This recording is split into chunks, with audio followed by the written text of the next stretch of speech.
मेरा भाई तो इतना जालिम इंसान है कि कहता है कि हमारी वजह से उनकी मौत हुई। किस लिए?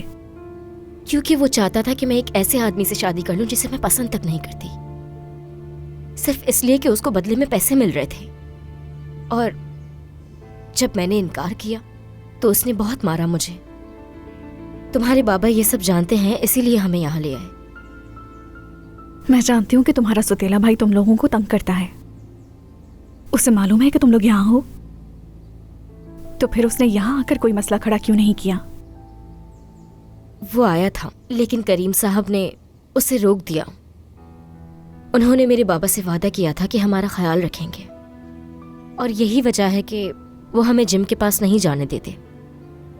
उन्होंने क्या किया? तूबा, मैं नहीं जानती कि मुझे ये बात तुम्हें बतानी चाहिए या नहीं। तुम्हारे बाबा बहुत नाराज होंगे सुन के। परेशान मत हो, मैं किसी को नहीं बताऊंगी।